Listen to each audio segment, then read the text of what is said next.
Welcome to the North American Subnational Panel. First, we are going to hear from 3 governors, and then we will hear from the rest of the panel.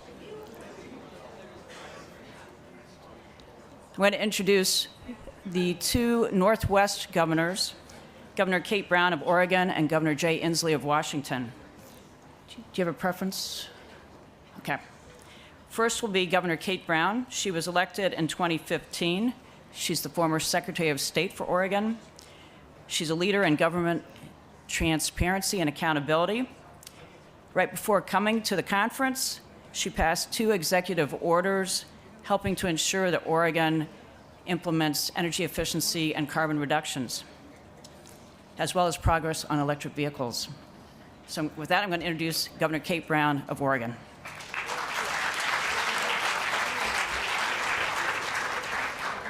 Good afternoon. Thank you all for being here. It feels like we've got global climate warming in this room. So I'll try and keep you awake.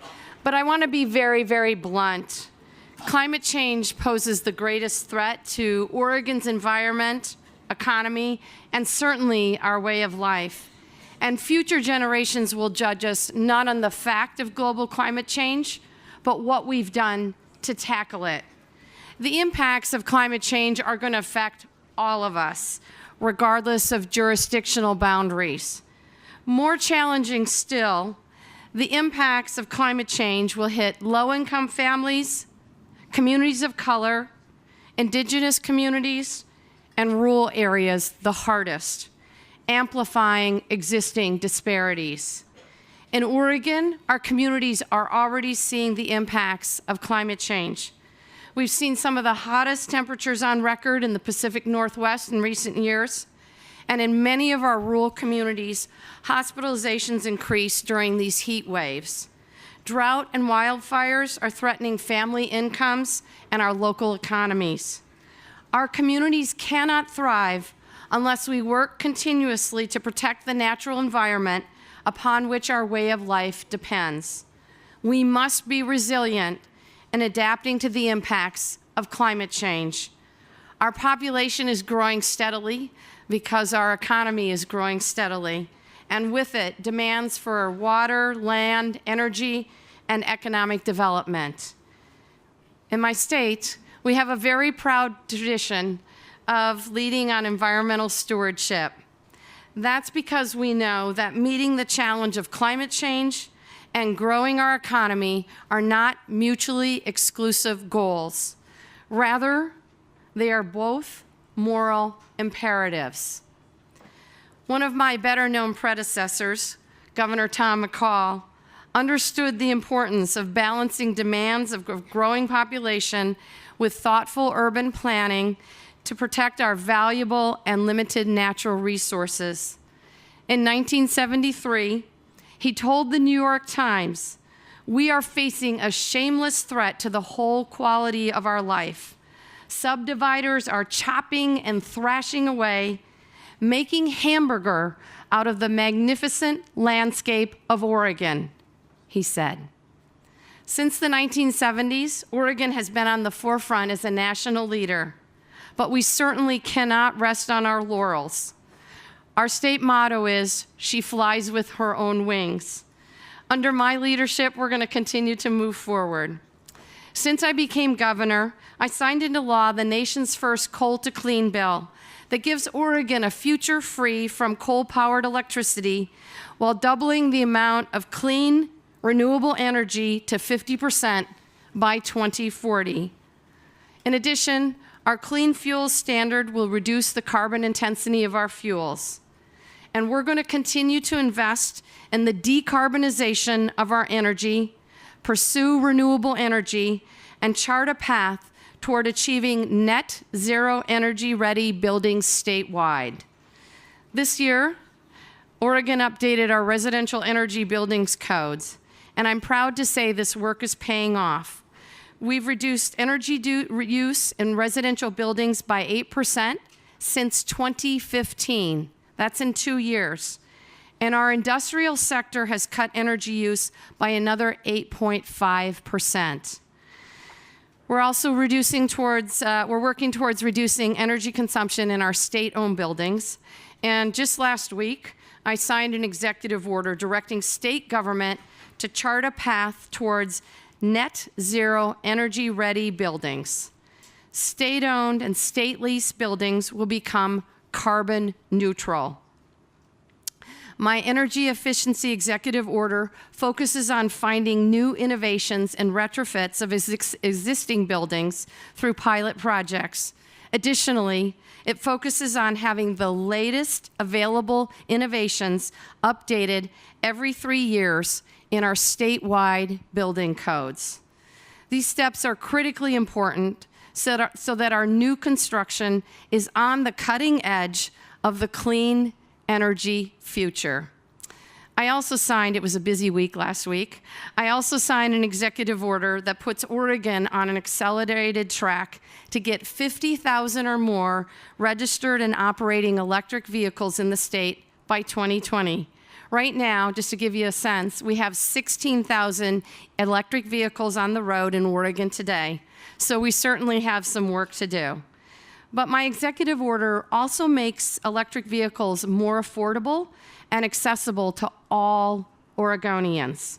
We will be working with our partners, including utilities, auto dealers, and businesses to install workplace EV charging stations, electrify their own fleets, and support the state's transition to EV vehicles. Transitioning to zero-emission vehicles is key to Oregon meeting the International Paris Agreement targets, and we have a much more statewide ambitious goal of reducing emissions at least 75% below 1990 levels by 2050.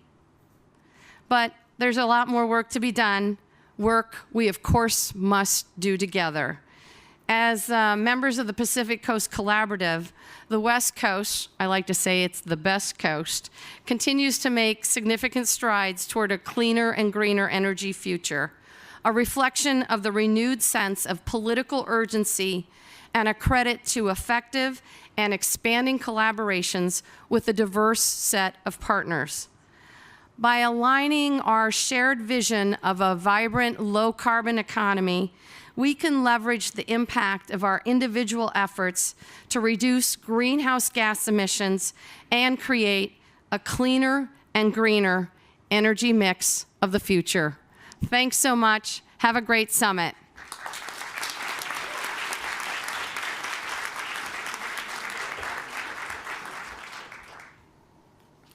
Next, we're going to hear from Governor Jay Inslee of the state of Washington. He's in his second term. He was first elected in 2011, re-elected in 2016.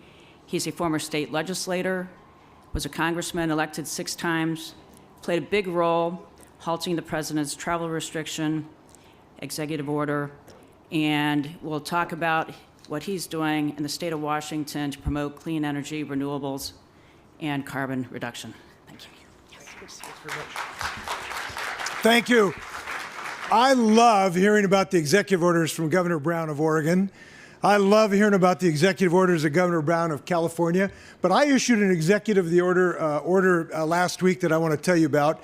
I issued an executive order that declared that Trudy and mine 3 grandchildren are the cutest grandchildren in the state of Washington. And I mention that to you because I want to personally thank everyone in this tent for your personal contributions to allowing Washington State to succeed with you to defeating climate change so that my grandchildren can ski in the Cascade Mountains, have forests that don't burn down, have oysters in Puget Sound and salmon that aren't killed by ocean acidification. Thank you for what you're doing. And we are going to succeed in this effort. We are going to emerge victorious because without victory, there is no survival. And because of that, I'm dedicating the state of Washington to working with you. And I want to tell you one simple message. You're going to hear a lot of the things that states are doing from this panel. Limiting carbon pollution by my executive order, a renewable portfolio standard that has got us to 77 or 80% clean electricity, an electrification initiative to electrify our transportation fleet with electrical vehicles, a plan to allow people to buy solar panels and electrical cars in a much more effective way. The biggest and greenest transportation advance in the state of Washington. But the single most important message I hope you will take from this panel discussion and from my comments is this: Donald Trump cannot stop us from doing anything that we're bound to do to defeat climate change. And we are on a goal. He can tweet his fingers off, but it is not going to be able to stop us from taking these measures. We understand that we are in control of our own destiny in these states. We understand that we can work together with the rest of the world to defeat climate change.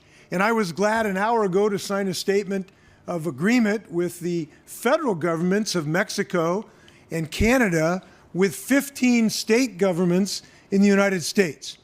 Within 36 hours of the president pulling out of Paris, we had stood up with the leadership of Governor Brown of California and Governor Brown of Oregon, Governor Cuomo of New York, a group called the United States Climate Alliance. These are 15 states that have committed themselves to defeat climate change and reach the Paris goals. And we can't be stopped. And we signed an agreement of these 15 states with the governors or governments, federal governments of Canada and Mexico.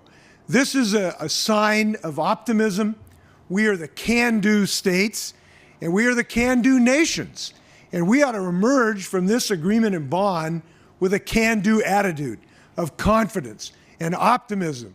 Look, we're building an economy in Washington that's the envy of the United States. We have a GDP growth in my state twice the national average. And one of the secrets of this is we understand clean energy development is the way of the future. We're not going to have dial-up in a 4G world. We're going to have a new way of producing clean energy, and that's why I'm excited to work with you. Good luck. The can-do states and nations are going to win this battle, and I'll see you at the victory party. Thanks a lot. Take care.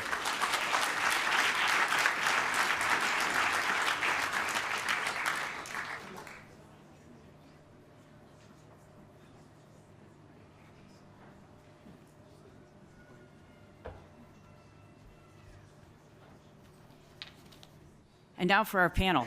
First, I'm Ann McCabe, Executive Director of the Climate Registry, which was formed 10 years ago by U.S. states and Canadian provinces to ensure credible greenhouse gas measurement, reporting, and verification. Our panel today will be moderated by Craig Ebert of the Climate Action Reserve. The Climate Action Reserve, the Climate Registry, and Georgetown Climate Center have organized a delegation of states. This is our 9th year coming to the COP. Our panelists include Ontario Minister of Environment and Climate Change, Chris Ballard. He was first elected to the Ontario Legislature in 2014, and previously Minister of Housing and Minister responsible for the Poverty Reduction Strategy. He began his career as a journalist in public affairs and consumer affairs. He has a firsthand understanding of Indigenous issues. And joining him will be his colleague, George Heyman, Minister of Environment and Climate Change in British Columbia. He was the Executive Director of the Sierra Club of British Columbia, served 3 terms as the President of British Columbia's Government and Service Employees Union, and is professor at the Simon Fraser University in Dialogue and Negotiating and Collaborative Decision-Making, so very appropriate for today's panel. Come on up, Minister Heyman. I will note that at 4 months and 3 months, respectively, they are now senior environment ministers in Canada. Third, we have Dr. Rodolfo Lazzi, Deputy Secretary of Planning and Policy for Semarnat, which is the Mexican Environment Ministry. He has been the Deputy Secretary of Planning and Policy for 5 years and served a total of 12 years with the Mexican Environment Ministry. He focuses on environmental policy, including developing the National Climate Change Strategy and the fuel tax policy by carbon emissions. Thank you.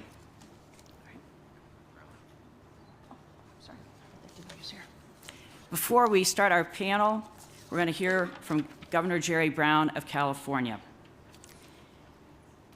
Governor Brown has the distinction of having served 4 historic terms as governor in California. The first. Oh, he's on panel. Okay, sorry, he's a panelist.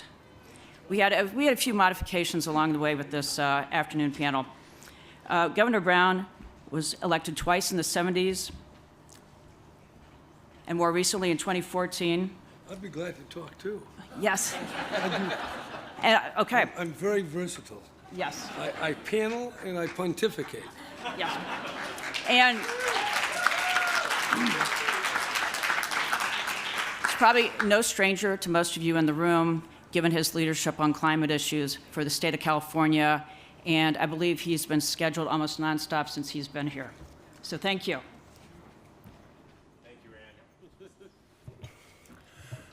Governor Brown is indeed good at pontificating and as a panelist, and to that end, we are going to let him go at about 10 to 4 because he has another engagement. But until then, wanted to just, we're going to have an open Q&A format here, and whichever one of the panelists wants to respond to the questions, feel free to do so. First question I'd like to pose is basically, we all know that all politics is local, but global climate change is not. Given the many policy debates around climate change, we hear from a lot of stakeholders who are not necessarily that concerned about climate change, but are more focused on localized concerns. Those concerns are real, and it can come from First Nations, from indigenous communities, from the environmental justice community, et cetera. Question to the panelists is, what challenges have you faced dealing with these local concerns, and what's the best way to try to address these challenges? Minister Ballard. Well, let me jump in and thank you for the opportunity to be on the panel here today. And although I am relatively new to this portfolio, I have been in cabinet for a while, and all of our ministers struggle with a wide variety of issues that are directly related to the impacts, the effects of climate change. And I guess the question is around, are people paying attention? How do we get people to pay attention? I think with with every disaster we see, with whether it be hurricanes or fires, or in my province, drought and then flooding, people's attention is more and more awakened. It's an interesting position we're in, that usually it's the people who drive the agenda. In this case, we have a number of major companies on board. They understand the issues around climate change. They're really understanding how it's impacting their bottom line, and together we need to move ahead. But as a government, we need to continue to work with the public to make sure they understand the importance of climate change. For so long in Ontario, it's been an abstract idea, quite frankly. You can't touch it, taste it, see it. But with every flood, with every fire, it's coming more and more into reality. We're doing a number of things. We're working with the public in terms of climate change issues, whether it be programs to help people insulate their houses, become more energy efficient, put windows in, working with small businesses to do similar to help them with their places of business, larger businesses to make sure they're more efficient in their manufacturing. And we just need to make sure that every single ministry, every single department is talking about climate change and how it impacts them, whether it be our Aboriginal Affairs and Reconciliation Ministry, or my ministry, or Ministry of Energy. We're all talking about the same thing because it affects us all.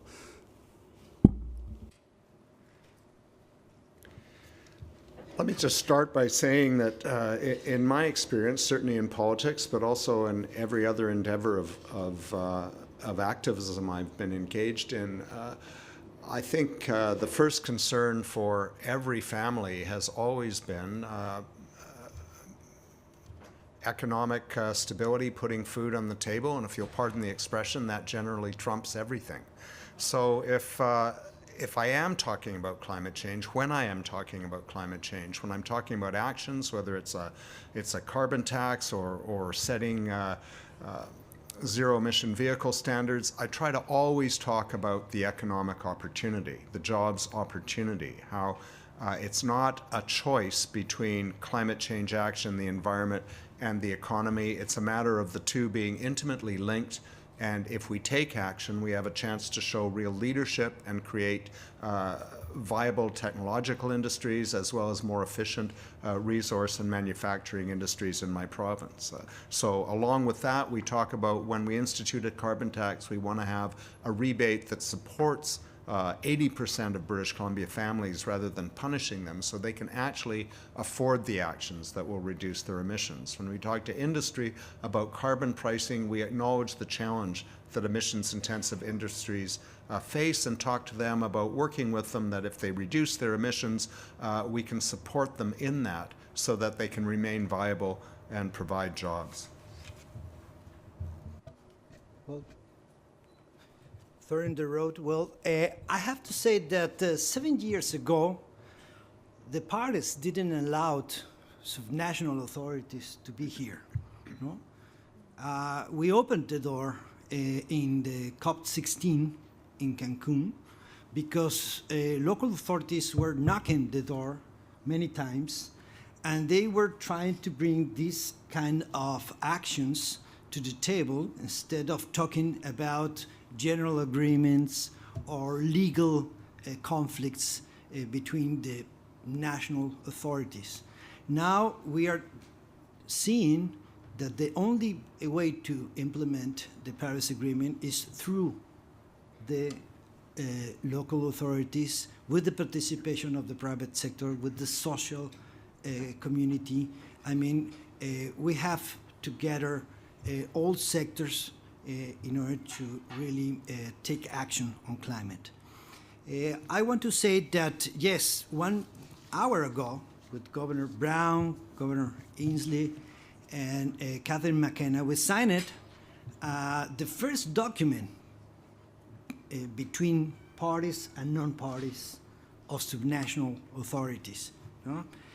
I'm going to read it because it's quite important, historical important. Canada, Mexico, and the U.S. Climate Alliance, a bipartisan coalition of 15 U.S. governors, stand together in a strong commitment to combat climate change and support clean growth across North America. It is really important for us because we have a regional vision of how North America can be low carbon and resilient, and it is important because it's the coalition between, yes, subnational and national authorities. I have to say that 50% of the state governments are now in the under two coalition with California, working together, trying to be more ambitious, because that's the way that Mexico is looking this association. No, in order to be more ambitious, we need to be together with them. Thank you very much. Thank you. Just following up on what was just said, this is very revolutionary. The sovereign country of Mexico and the sovereign country of Canada both have entered into a joint agreement with governors from states in the United States, led by the governor of Washington and by myself, the governor of California. So here we have subnational states entering into agreements with national states. So that's unprecedented and powerful. Maybe also significant was the fact that we had our encounter right across the hall from the American delegation. Now, they didn't come out. They kept the door shut. But we know they were there. And they knew we were across the hall. So I guess you can run, but you cannot hide. There was a wall. What? There was a wall. There was a wall. Yeah, I guess we had a wall. we had a Trumpian wall. It was very insubstantial and won't last very long. Probably like the one he's talking about. Anyway, let me make a larger point. The climate change, global warming, the heat-trapping gases, the extinction of species, destruction of habitat, this is not political rhetoric. It's not Republican, Democrat, socialist, communist, capitalist. It's not Catholic, Protestant, atheist, Hindu, whatever. This is real stuff. This is chemistry. This is atmospheric chemistry. And we have people who spend their lives studying in accredited institutions to understand these phenomena. And these people, represented by the National Academies of Science of every country in the world.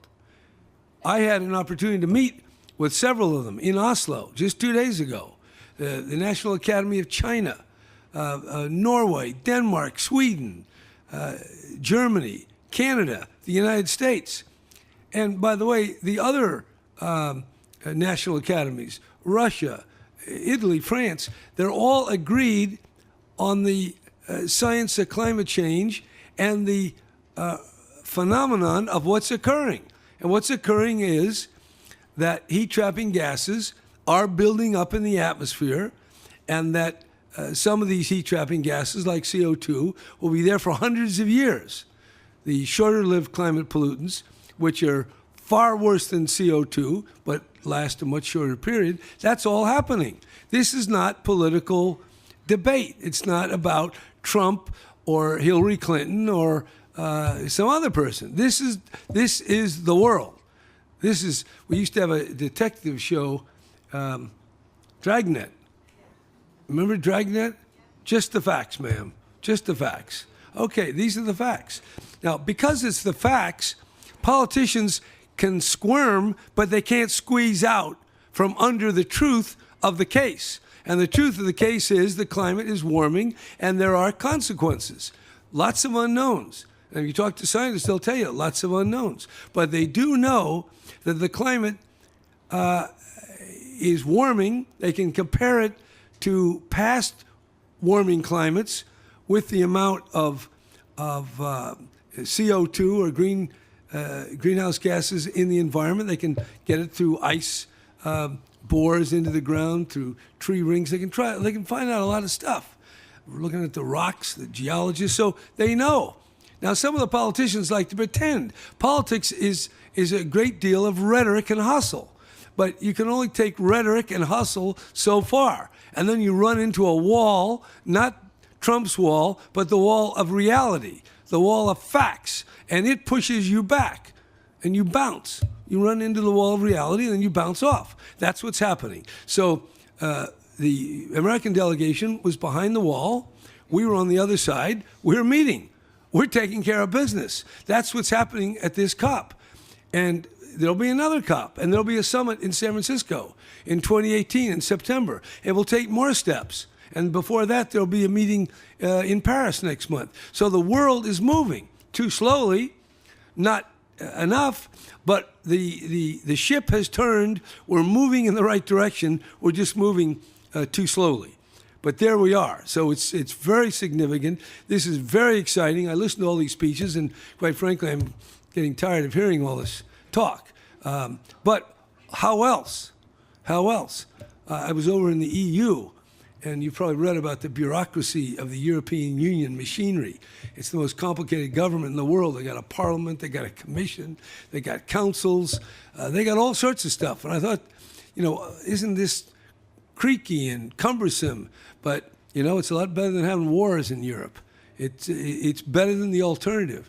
And these events where world leaders and subnational leaders come together, they're the better alternative than just sitting around waiting for disaster. Because if we do nothing, all the problems of today will get worse.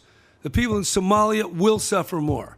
The people in the Middle East will suffer more, in Africa, even in Miami, in Houston, in the fire-ravaged regions of Northern California. The migration won't be a couple of million in Europe. It'll be tens of millions. And the governments will fall like snowflakes. They won't last because it'll become ungovernable. That's the alternative. People say, well, can we afford to reduce greenhouse gases? Can we afford electric cars or wind machines instead of coal? No, of course we can, because the alternative is so much more expensive. And probably we are going to be a bit slow, and the cost will be a lot higher than we're even talking now. And it will be higher because we're moving too slowly. And the political will is not at the point where we can forge ahead at the rate of speed. In I guess it was early, maybe it was December 41 or early 42, after Pearl Harbor, President Roosevelt said, no more private passenger cars. Over. Now we're going to make tanks, and we're going to make Liberty ships, and we're going to make fighter planes. That was it. Well, someday, somebody's going to have to say, no more fossil fuel cars, period. We got to have clean cars. But the way we work, we're not at war. We're just at a catastrophic existential threat that will destroy everything. But we don't get that yet. And it doesn't happen overnight. And we don't know exactly who gets hit first. So there's a lot of uncertainties. All we know is it's really bad if we do nothing. And therefore, doing things like we're coming here to talk about is really good stuff. Now, let me just mention and try to answer that question as I heard it. What about the specific problems, different communities? Well, I want to tell you, because talking here in this tent here is relatively easy, and as a politician, I love to talk. I could talk all night, but talk doesn't get it done. It's action. And to do action, you got to deal with real people. Who do you have to deal with when you want to put in a low carbon fuel standard, or you want to put in electric cars? You got to deal with real profit-making entities that make campaign contributions, that hire lobbyists, that take out ads, that have jobs, thousands and tens of thousands of jobs. So you just don't have a protest, snap your fingers. No, you got to work with them. We had to deal with the oil companies to get our cap and trade. We had to work, and we were negotiated. I was on the phone myself and in the room with some oil company people till 12 o'clock at night. And then some enviros, oh my God, Governor Brown talks to oil companies. If I didn't get their opposition removed, we would have had no bill. So that's the way it is. We're living in the real world here. We're not living in this micro universe of environmental imagination. We're on the field of real combat, the exchange of powerful interests. We also had farm organizations who supported our cap and trade. We had the Chamber of Commerce, they supported it. We had labor unions, and they have their ideas. You want to put in solar collectors? Well, you better hire the International Brotherhood of Electrical Workers, or you're not going to get all the votes you need. You have to get environmental organizations. You got to get the electric companies. And by the way, not all environmental organizations went along with it. We have an umbrella group called Environmental Justice, and some of them opposed our cap and trade law. They did. They said, no, we don't like it. It's not good enough. And they voted no. They're liberal Democrats. Luckily, we had 7 Republicans, and they joined in. So, yes, we got Republicans. We got oil companies. We get Chamber of Commerce. And if you don't get that, you get nothing. All you get to do is protest. You get to write letters and do fundraising events, but you don't deal with the climate. So, yes, in the environmental justice groups, how do you deal with them? Well, I brought them into the governor's large conference room, and we listened. I went around the room. We had about 40 people, and they all spoke, and they said their piece. And we were able to win over some of them. And we listened, and we incorporated, and we passed a companion measure to the cap and trade that strengthened the rules on local pollution from refineries. And we, instead of making it regional, like all of Los Angeles Basin, 1,000 square miles, we said you have to pick out very localized areas and measure the pollutants. Because sometimes in a local community, often a low-income community, the pollutants are much higher. So that if you get an aggregate of the whole basin, you're not getting a true picture of the pollution and the health effects. So we did listen. We didn't get unanimous support. We got some environmental organizations, and they support it. So that's the way it works. What can I say? We're getting on the right path. But another thing, we had a 2/3 Democrats. If we didn't have 2/3 Democrats, forget it. We wouldn't be able to do anything. Even with 2/3 Democrat, we still couldn't get it without the Republicans. So now why did we get the Republicans? I'm not going to tell you, because I don't want to reveal all my methods and why things happen. But I want to just say this: we're not totally in charge. And some things come as almost a gift of God. You get the gift, and then you make use of it. So Trump's not in charge. I'm not in charge. Many, many people are contributing to the pattern of activity and governance which controls us. So there's many parts in this big world, big America, big California, where there are decision points that you can do good things. And without even the government, you can do things individually. And that's what we've got to do, because we are facing the existential threat. Now, I don't want to leave out, because it's not the only threat. And I hope I got you worried about the climate threat. But you know, there's another one with the nuclear weapons, and we could all be gone. It'll take Trump 2 minutes to start a nuclear attack, and bye-bye, everybody, okay? Not good. So that's another one to worry about after we take care of climate change. We got lots of problems, but you know what? That just means our lives have a meaningful role. We're called to do something that's important, that is not just, you know, another going out to dinner, or, you know, going on vacation, or riding, or doing something. No, life itself is at stake.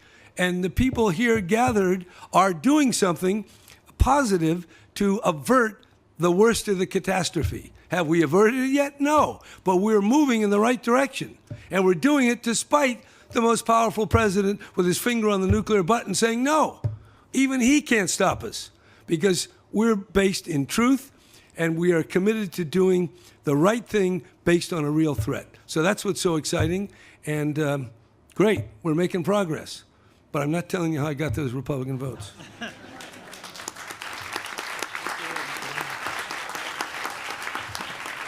Governor Brown, you regularly end on a high note. That's a fabulous one. I know you have to run. Please join me in giving the governor another round of applause for stopping by. Thank you very much.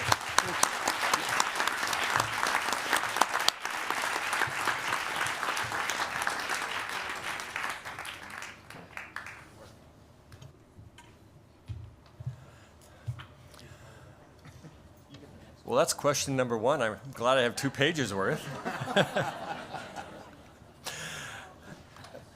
One of the issues that Governor Brown touched on is the fact that there are a number of skeptics out there that talk about the high costs of mitigating climate change. Frankly, though, there's increasing evidence that taking action on climate change is good for the economy. In your jurisdictions, how strong is that view that it's going to cost too much? And you know, what are the types of parties you hear that from? And what are the best strategies that you found for trying to address that concern?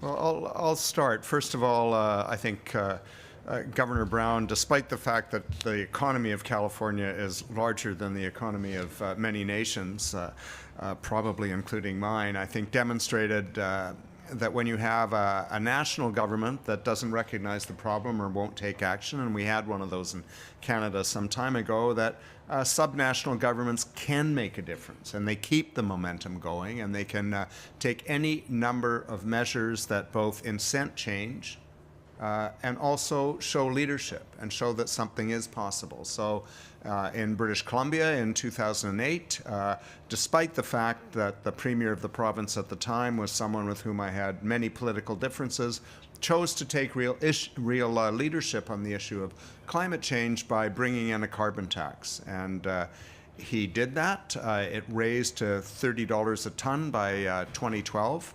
And during that period of time, carbon emissions lessened in British Columbia, and the economy thrived for a number of reasons, not the least of which were the initiatives that had to be undertaken in order to, for businesses and public institutions to pay less of the tax by lowering their emissions. So that's one thing that a government can do. Another thing governments can do is provide a whole range of incentives to actually make it easier for people to make the changes. And I think Minister Ballard pointed to a number of those. It can be putting in electric vehicle charging infrastructure. It can be providing incentives and mechanisms, whether it's outright grants or pay-as-you-save loans to retrofit commercial buildings as well as residential buildings to lower emissions, so that ultimately people are benefiting economically by taking action that will lower emissions and use energy more efficiently without it becoming impossible for them to do so. The clean technology sector in British Columbia and many parts of the world is progressing just exponentially, and with that come huge economic opportunities, both in terms of lowering emissions in the traditional, well, at least the traditional for my province resource sectors, by making it possible to extract resources, many of which are needed for things like windmills and solar panels in the mining industry, more efficiently with a lower footprint, including a lower carbon footprint, and therefore becoming more profitable. I think there are forces who don't want to take action on climate change. And there are political parties who support that, and they consistently force people to say, well, yes, we have to do something about climate change, but we can't afford it to do it now because it will hurt our economy, or will hurt you individually as a worker in a resource sector, or it will hurt you as a family. I think certainly in this room, certainly in Bonn and in this COP, we know that is simply not true. And the best way to do that, and I think Governor Brown talked about it in a particularly powerful way, is yes, you have to get industry, you have to get the people who in many ways influence and control the economy and create jobs on side. And I would say in my meetings with industrial sector leaders in British Columbia, they understand that there has to be a price in carbon, that there is a price in carbon, that it will grow, that it's necessary. Nobody wants to, when you come right down to it, leave a world in which the catastrophic threat for their children and grandchildren is their legacy. What we have to do is find ways to make it feasible for them to be part of the solution, as well as feasible for individuals to be part of the solution. And part of that is just driving home the message that there is economic opportunity abounding in climate action, and the economic cost, as Governor Brown said, as we all know, of doing nothing simply climbs at an increasingly steep rate the longer we put off the solutions that we need to make. So, just to bring it back to the issue of subnational governments, convincing people that if we don't do anything, it will impact them in the pocketbook, and that if we do something, it will benefit them, it will benefit the economy, and for those industries that will feel the pinch the most, because they're the most carbon intensive, to help both the industries and the workers with targeted transition measures, not simply across-the-board tax cuts, but incentive measures that are tied to real action to reduce emissions. And by doing that, you can show leadership at the provincial level, at the state level, at the municipal level, and you can force national governments who are recalcitrant to understand that if they don't do it, they'll be swept out of the way by the forces of change. Well, I can say that in Mexico, we made our calculations to just figure out what is the amount of money that we need to really reach the goals of our NDC. No? But if we see the number instead of a cost, saying that is the business, the size of $120 billion US dollars, the size of the business we have to create a low carbon development country, more resilient. It is cheap because we are spending more or less 1.5 billion US dollars every year because of hurricanes, heat waves, floods, and many other extreme weather events that are affecting our territory during the year.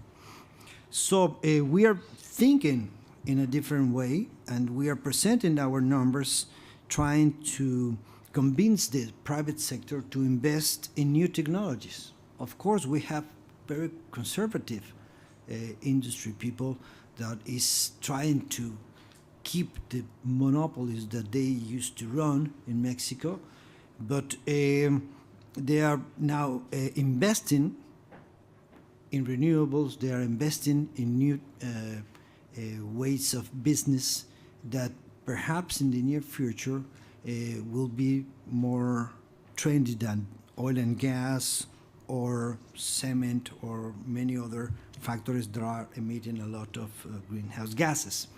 So the problem for developing countries is the finance schemes, or how we can bring money, fresh money, to the economy if we don't open the market, or we don't have good agreements of trade, or if we don't have a partnership to bring technology that is not developing our countries. So technology transfer and finance is the formula to promote low carbon development from our point of view. So that's the equation that we are trying to balance in order to really have a difference, a transformational difference between now and the Paris Agreement period, no? In less than 2 years. Thank you. Thank you for that. Canadians have a reputation for being a bit shy about tooting our own horns. We tend to work behind the scenes quietly to get things done. So permit me to be a little more American in my comments here and talk about the things that we've been working on somewhat quietly in the province of Ontario, which we like to think is the manufacturing and industrial heartland of our country. Other provinces may dispute me on that. See, I'm being Canadian there and apologizing already, eh? I want to wear a badge here. I should have worn a badge here that said, "Ask me how to end coal-burning plants in your jurisdiction." Because in 2014, that's exactly what Ontario did. We bit the bullet. We shut down our final coal plant, and it cost us. It cost us politically, and some would say it cost their energy bills, although I would dispute that. Strenuously, I dispute that. But the cost of not doing that was far higher.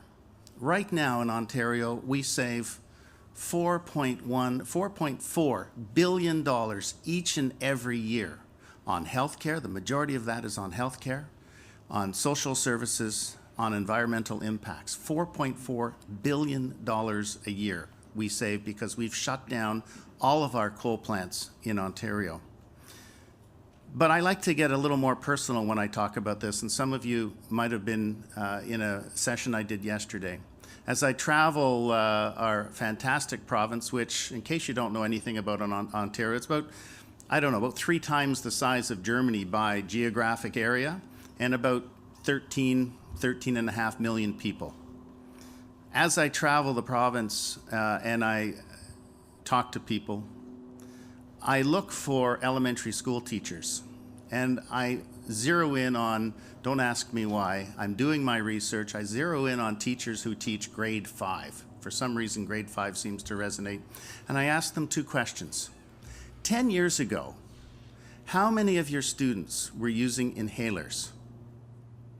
And they look at each other and they think about it and well, I don't know. So, some of the response I get is as high as, depends on where they are, but as high as half of our students seem to be using inhalers and puffing all the time. And I ask them today, how many of your students are using inhalers? And I get a puzzled look as they think. And quite frequently the answer is 1 or 2, maybe 1. there has been such a significant quality improvement in air, especially in southern Ontario. We went from 53 smog days in the greater Toronto-Hamilton area in 2005 to 0 in 2015. And I can't tell you what that means in the quality of people's lives. So we pulled about 30 megatons of CO2 out of the atmosphere by shutting those plants. That's the equivalent of about 7 million cars on the roads. And I'm really proud to come from a province, to come from a sub-national area where we did this on our own. It cost billions, but we did it. It needed to be done. We did it without any federal help. We did it at a time when the federal government didn't believe in climate change. It had pulled us out of Kyoto. We were fighting with them constantly about the science, but we did it. And so when I hear Governor Brown and others talk about the fact that you can do it as a subnational group, I know you can. Because in Canada, we've been doing it for many years. And I can say, thank heavens now we have a federal government that believes in climate change, that is here driving the agreements that Mexico signed today, because we need the national governments at the table. This is a huge job for subnationals. It's a huge job for our municipalities. We need all the help we can get. So, ask me, I'm gonna wear the badge, ask me how you can get rid of coal burning plants in your community. It can be done. We've done it in Ontario. We did it without federal help. We've done a whole bunch of other things through our climate action plan in Ontario, including cap and trade. The proceeds from cap and trade, we just launched it last year, this year, 2017. We've raised $1.5 billion by law. Every penny has to go back into efforts to reduce greenhouse gas emissions and prevent greenhouse gas emissions. And we're making real progress in that area. Finally, about coal burning, one of the other things that makes me very proud, not only did we shut down all of those terribly polluting plants, we put in law the fact that no future government can burn coal to generate electricity. So excuse my bragging, it's very un-Canadian, but I think we should be bragging a little bit about the great things that are happening at the subnational level, if nothing more than to encourage other subnationals that you can do it. You can do a lot of creative things, a lot of important things, even if you don't have the support of a federal government.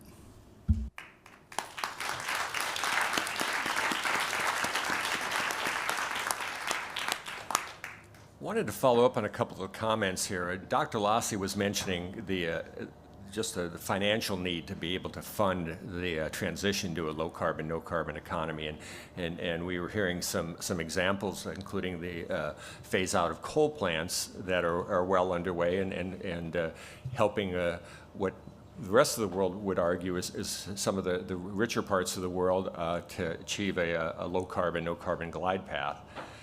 But it's some interesting challenges that this is all focused on current emissions and getting to zero. We've got a couple of centuries of atmospheric buildup of greenhouse gases that largely are the responsibility of the richer countries around the world. That's changing, I understand that. But at the subnational level, I guess the question is, to what extent at the subnational, do you feel like you've got a responsibility to address those historical emissions? And in considering that, what actions do you think you could take to help foster international cooperation? Obviously recognizing that provinces do not have state departments.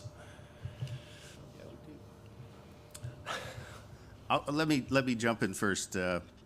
Our province does believe that it has a responsibility, our subnational government does believe that it has a responsibility to work with other subnational governments and national governments. I mean, Ontario has signed an MOU with Mexico to cooperate in the development of legislation and cooperation. We're sharing that expertise. In Canada, we're working closely with as many provinces as we can to to either bring them into the system that we enjoy, or at least to coordinate on a pan-Canadian framework for carbon reduction. So we have not only that moral obligation as a wealthy subnational government, we also have a very practical one in that, as you well know, pollution knows no boundary. The coal that is burned in Asia drops mercury in my country to the point where Indigenous folks are being told they can't eat their traditional food anymore. And we have a history of putting crap into the air that lands other places as well. So not only do we have that moral obligation, we have that practical obligation because pollution knows no boundaries. And also, as I said before with the badge, you know, we've done it. We have expertise about rebuilding electrical grids that are not based on coal. We have experience around finance.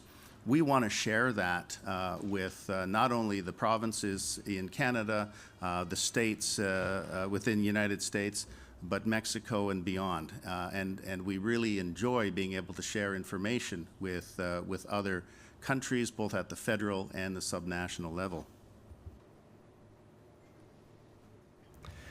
Well, maybe it's my turn to brag a little bit in a distinctly un-Canadian way, but I think one of the things that happens at any level, whether it's a subnational level or a national level, if you actually take action and demonstrate that something can be done, you make it possible for other people to do it, but more importantly, you actually build the expertise and the economies of scale to make it more affordable for other jurisdictions to follow. So in British Columbia, we began working with a number of states along the West Coast, Washington, Oregon, and California, and ultimately also with Quebec and Ontario, provinces in Canada on the Western Climate Initiative that was initially built around ways to price carbon and work toward a cap and trade system. We also now have as well as the Pan-Canadian framework, we have the Pacific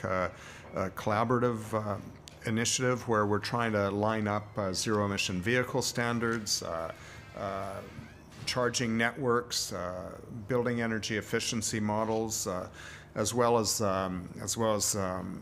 organic waste recovery and carbon pricing. As we can broaden the number of jurisdictions and large groups of population that can be covered, that's important. We also are about to legislate new emission reduction targets to demonstrate that it can be done for 2030 in British Columbia. We've set a low carbon fuel standard. We're about to consider increasing the ambition of that standard, as well as a zero emission vehicle target of 30% of new vehicle sales being zero emission by 2030, as well as demonstrating building codes that move us toward net zero.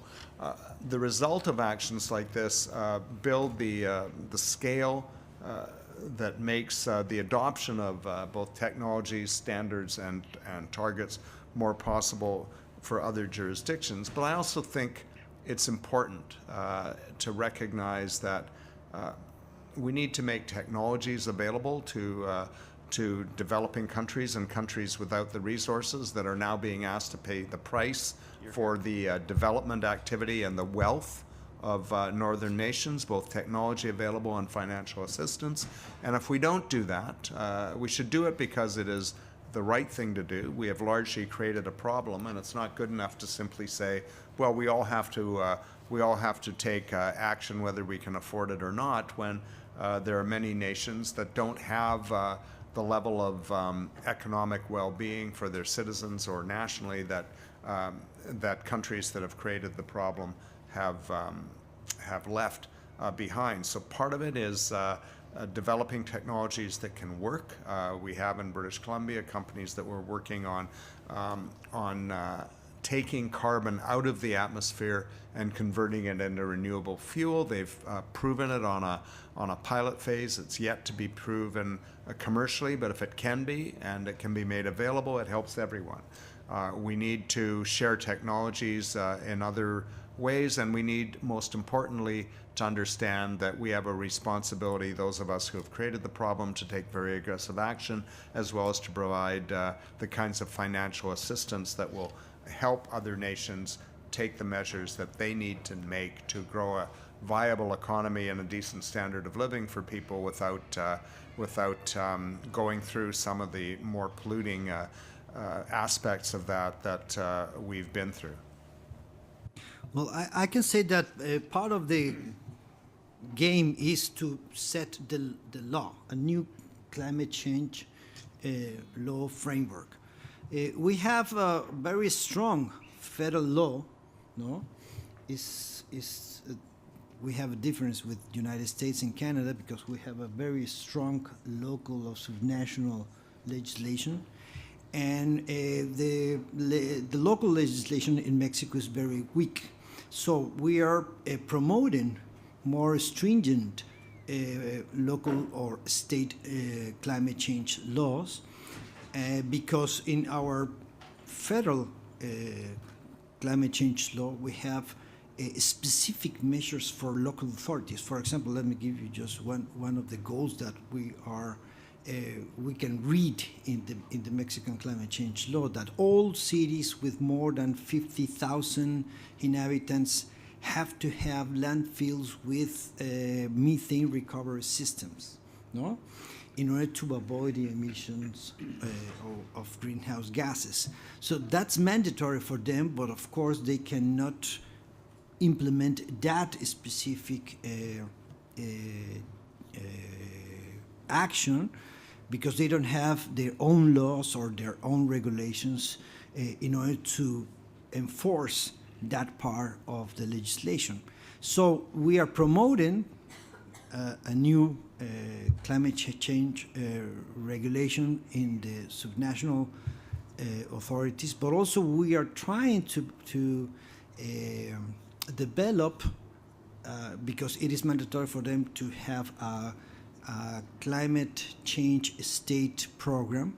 We are trying to develop a mid-century strategy in each state in order to match the goals of the nation with the goals of the different states. So we have a lot of things to do in Mexico in order to have a full coverage of these, no? The legislation, the planning, no? And then the financial means, the economic instruments, and many other means that, or actions that it is needed to avoid greenhouse gas emissions, and also to build a more resilient communities in our country. I wanted to throw it open for questions from the audience. Does anybody want to pose a question to the panel? And if you do, please come up to the mic, and delighted to hear it. Hi, I'm from the U.S. League of Women Voters. And the question is for the gentleman from Mexico. How is it that the federal laws do not have any power over the local laws? In the U.S., the federal law controls, unless the states would go to a higher, say in emissions, had a higher level, that would be okay, but wouldn't be able to go lower. So how is it that in Mexico, it doesn't have that jurisdiction over the states and local governments, like the cities? We can set standards for emissions, for example, for automobiles, for heavy industries, and they for sure cannot be or cannot have lower standards or regulations. What I'm talking about is they have to develop their own legislation, piece of legislation in the sectors that they control. For example, municipal wastes, no, urban solid wastes or residues. So they are in charge of collect the garbage in the streets, the garbage in the buildings or everywhere, no. And we cannot control that process from the federal government. They have to do it by their own means and with their own regulations. So if we have this goal to have landfills in these cities with more than 50,000 inhabitants, but they have to do their job in order to really succeed with that specific. So there's no duty. federal oversight? And so the states and Yes, the local we share governments can part of just the, do- yes, we collect the taxes, we share the tax, we put, we distribute the taxes among the states, and we can negotiate with them the priorities, no? But we're a pro-country, so we negotiate with them in a very complicated circumstances. So it is part of the process to engage local governments in order to be more sustainable. No? That's Thank the you. way.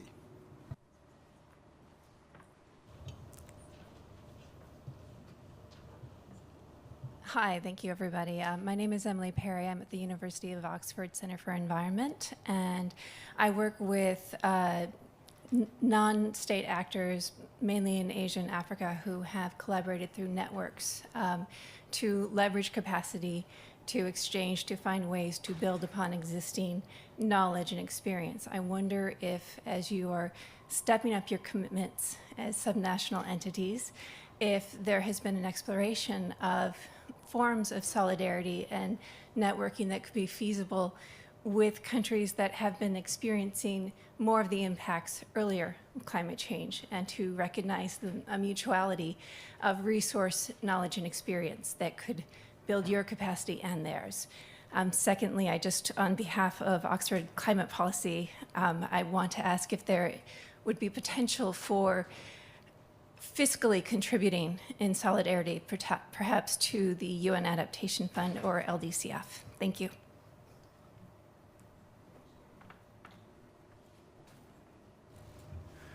I think it's important for us to think about it and talk about it. I will say at this point, I'm in a bit of a disadvantage. I'm a new minister in a new government. We haven't been in a position to actually consider that, and certainly at a provincial level in Canada, we have a huge demand on resources for a lot of issues. Some of them climate, some of them social, and that becomes a challenge. Having said that, there are, I think, things that can be done, and we've talked about that in terms of sharing technology, sharing modeling, sharing information. But I think much of what happens in terms of international aid, I think, has to be a consensus within a nation, ideally, and contributing as a nation. There are obviously exceptions when nations fail to step up. I think that's not the case in Canada at the moment. Well, with my vast amount of experience over the past 4 months, and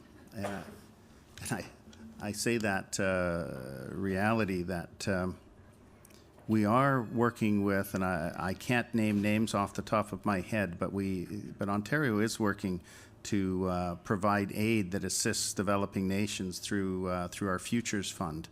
I'll go back to the comment I made earlier, which is that we have a moral imperative, we believe, in our subnational province that says we have to work with as many countries, as many organizations as we can, as we have capacity for those moral reasons, but also for the practical reason, quite frankly, that, as I said, pollution knows no boundary. So we have made some commitments. We are working with organizations outside of our province, and will continue to do it. We need to make sure that in developing areas of the world, that it's not a matter of our companies showing up and with fantastic technology and reaping the benefits of a contract to work on something and then leave. We have to make sure that what we leave behind is the capacity and the ability for communities, for subnationals, for organizations to carry on with the work long after we have left that area. So I know that that our Premier Kathleen Wynne is very interested in how do we reach out. I'm interested in continuing to reach out because we have that moral obligation to help other countries, and because pollution knows no boundaries. Well, Mexico is the idea of contribute that everybody needs to contribute to the funds that are instrumental to the Paris Agreement. So we are doing contributions to the Global Environmental Fund, to the Green Climate Fund, and also we will do it for the Adaptation Fund. But also through our cooperation agency, AMEXIT, we have a strong collaboration with the countries in Central America and in the Caribbean region. We'll go to you first, and we have time for one more question. Hi, I'm a high schooler from the United States, and I was just wondering what is being done in your individual provinces or countries to involve high school and college age students in these processes concerning the climate.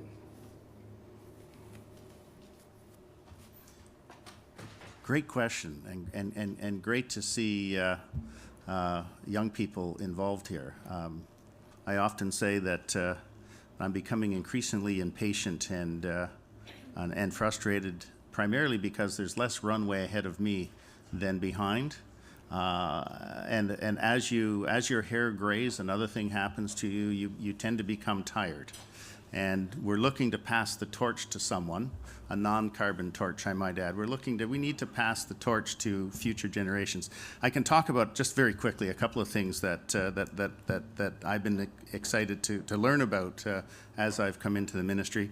One is a fantastic group for young folks called the Earth Rangers, right? I don't know how many people out there remember the Power Rangers. Well, this is kind of the same thing for younger folks.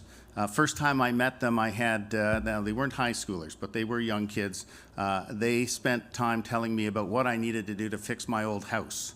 You know, I needed to put insulation in, and my reaction was, how the heck do these little kids know about all of this stuff? So they were very passionate about the environment. They were well briefed on climate change. And that's a group that my ministry funds, and I want to see it grow bigger, quite frankly.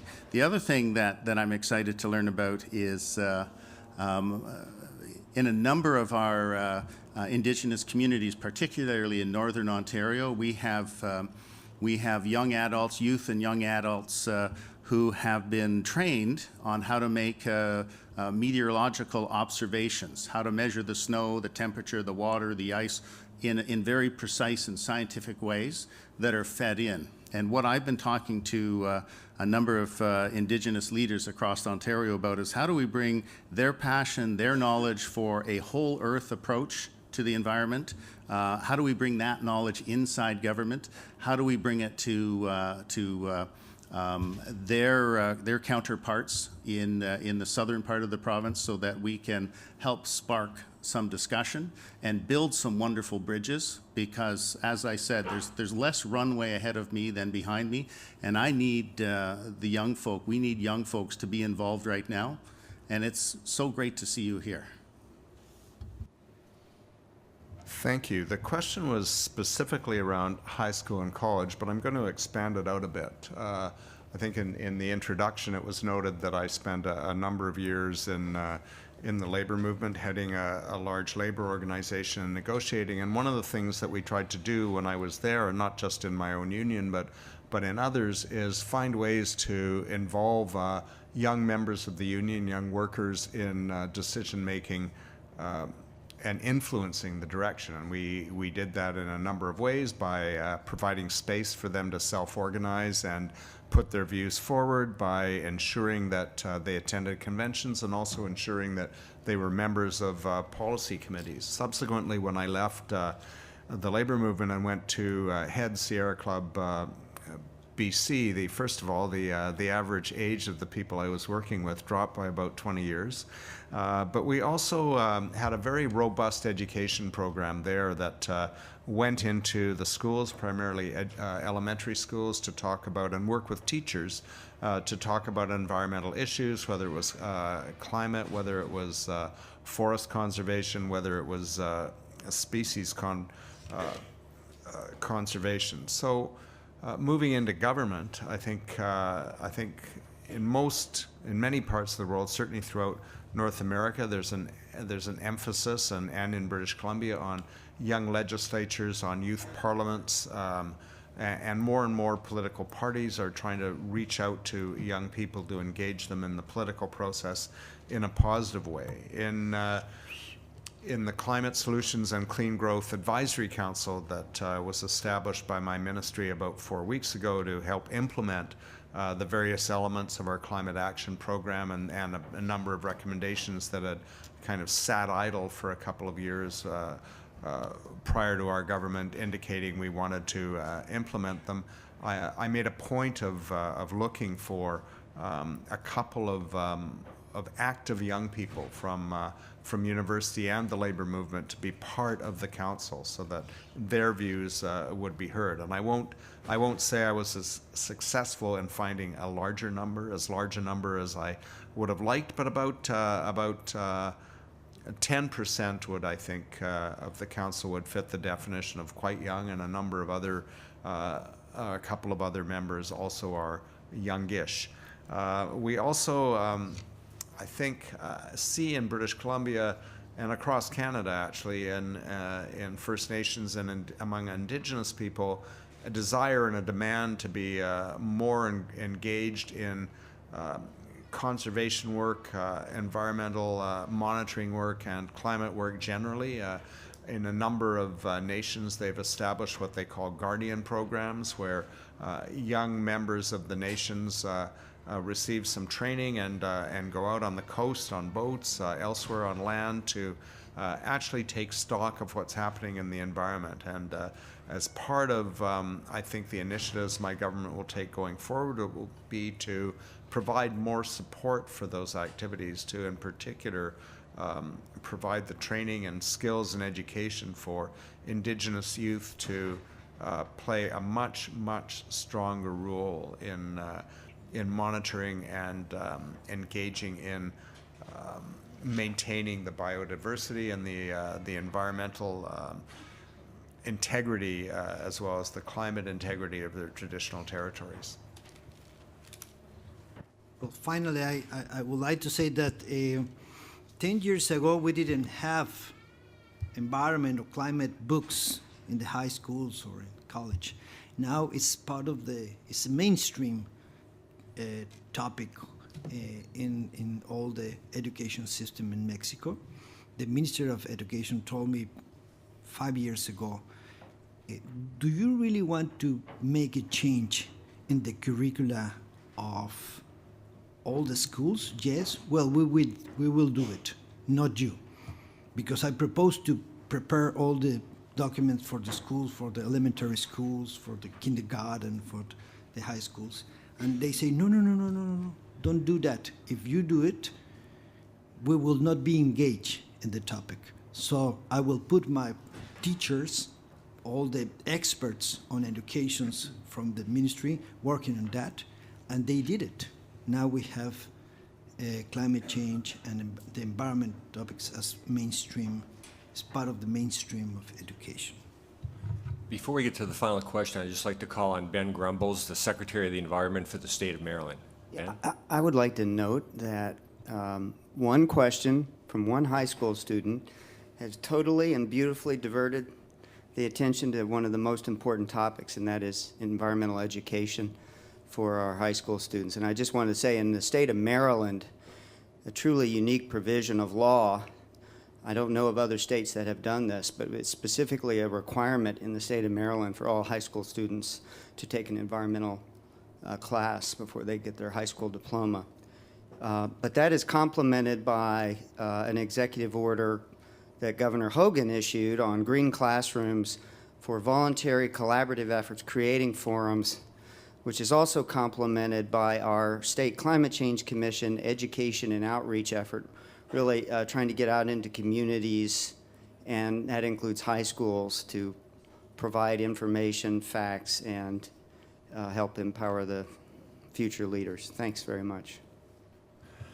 Thanks for your patience. Time for one more quick question. Hi, my name is Mar Mobre. I'm from the United Nations University. And first of all, thank you for all the fantastic work that you've been doing. But we're here to challenge you a little bit, to do a little bit more further. So to the representative of Ontario, you're here wearing a metaphorical badge with a very important question on how to close down fossil fuels.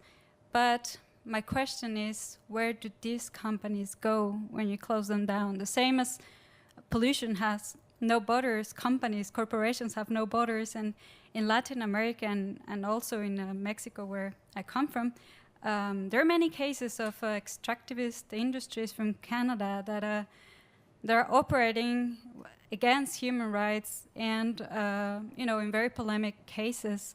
And what are you going to do further with this? So, for instance, are you not buying from companies that have offset to other countries? Are you buying energy? Are you buying resources from them?